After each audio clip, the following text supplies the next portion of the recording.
امریکہ کی بات میں اس لیے کرنے جا رہا ہوں کہ بہت سے لوگ جو امریکی ذہن کے مریض ہو چکے ہیں، ظاہر ان کی تعلیم پا کر وہ انہی کی سوچ اور فکر کے متحمل ہوں گے، اور اس لیے میں ان کی بات کرنے جا رہا ہوں کہ امریکہ میں موت کی سزا یافتہ ایک قیدی پر ایک عجیب تجربہ کیا گیا۔ اسے بتایا گیا کہ آپ کو نہ پھانسی دی جائے گی اور نہ گولی ماری جائے گی اور نہ ہی زہر کا انجیکشن لگایا جائے گا، بلکہ سانپ سے ڈسوایا جائے گا۔ اس کے خیالات پر سانپ چھا گیا، اور پھر سانپ اس کے خیالات میں چونکہ چھا چکا تھا، جب اس کے سامنے لایا گیا تو اسے یقین ہو گیا کہ سانپ نے مجھے ڈسنا ہے۔ پھر اس کی آنکھوں پر ایک پٹی باندھی گئی اور 2 کامن پنیں اسے بیک وقت چبوئی گئیں۔ جب اسے پکا یقین ہو گیا کہ سانپ نے ڈس لیا ہے تو تھوڑی دیر بعد اس کی موت واقع ہو جاتی ہے۔ اس کے خون کا جب ٹیسٹ کیا جاتا ہے تو خون میں سانپ کا زہر موجود پایا جاتا ہے۔ اب اس شخص کو سانپ نے چھوا تک نہیں تھا، لیکن اس کے باوجود اس کی موت بھی واقع ہو گئی اور خون میں سانپ کا زہر بھی پایا گیا۔ جی ہاں،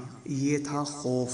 یہ کیا تھا؟ اسے کہتے ہیں خوف۔ یقین جانیے آج جتنی اموات ہو رہی ہیں، اس میں 80% خوف کے زہر اثر انداز ہو رہے ہیں۔ جی ہاں، 80% خوف کے زہر اثر انداز ہو رہے ہیں۔ مرنے والے کے قتل میں ہر وہ شخص برابر کا شریک ہے جو خوف پھیلا رہا ہے۔ اس لیے احتیاط کی ترغیب دیجیے، آگہی عام کیجیے، لیکن دہشت سے نہ پھیلائیں، حوصلہ دیجیے۔ اپنے آپ کو کرونا وائرس کی خبروں سے دور رکھیں۔ اس مرض کے بارے میں آپ کو جتنا جاننا تھا آپ جان چکے ہیں۔ اس مرض سے مرنے والوں کی تعداد جاننے کی کوشش نہ کیجیے۔ یہ کرکٹ کا میچ نہیں ہے کہ اس کا سکور جاننا ضروری ہو۔ مرنے والوں کی تعداد کتنی ہے دوسروں کو شیئر کیا جائے کہ یہ ہو گیا، وہ ہو گیا، وہاں اتنے مر گئے، آج یہاں سے مر رہے ہیں۔ خدا کے لیے ان خبروں کو اپنے دماغوں سے نکال دیجیے، ٹیلی ویژن کو بند کر دیجیے اور نہ بیمار ہوں نہ دوسروں کو بیمار کیجیے۔ انٹرنیٹ پر ڈھونڈ کر کرونا کے بارے میں جاننے کی کوشش بھی نہ کیجیے، اس سے آپ کے دماغی طور پر کمزور ہو کر کے پھٹ جانے کا اندیشہ ہے۔ ہمیشہ کرونا کے بارے میں سوچتے رہنے سے آپ ڈپریشن کا شکار ہو سکتے ہیں اور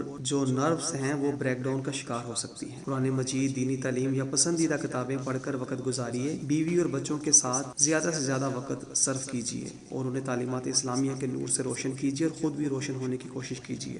تلاوت قرآن مجید ہر وقت کوشش کیجیے، پہلی فرصت میں قرآن مجید کی تلاوت کو ترجیح دیجیے۔ بے فکر رہنے کی کوشش کریں، اس سے آپ کی قوت مدافعت میں اضافہ ہو۔ ہر طرح کے کرونا کے حوالے سے خیالات کو ذہن سے جھٹک دیجیے۔ یقین کیجیے آپ کو ذہنی تسکین اور راحت ملے گی۔ واٹس ایپ اور فیس بک کی خبروں پر تصدیق نہ کیجیے اور بھروسہ نہ کیجیے، خدا کی رحمت پر بھروسہ کیجیے اور یہ یقین رکھ لیجیے کہ جس طرح ہر بلا ایک دن ٹلتی ہے یہ بھی ٹل جائے گی، اور انشاءاللہ تعالی یہ بلائیں تو کافروں نے خود مسلط کی ہوئی ہیں، اور اللہ کریم نے چاہا اگر آپ کا ایمان مضبوط رہا تو یہ چیزیں خود بخود ختم ہو جائیں گی۔ اللہ تعالی ہمیں سمجھنے کی اور سمجھ کر عمل کرنے کی توفیق عطا فرمائے، آمین یا رب۔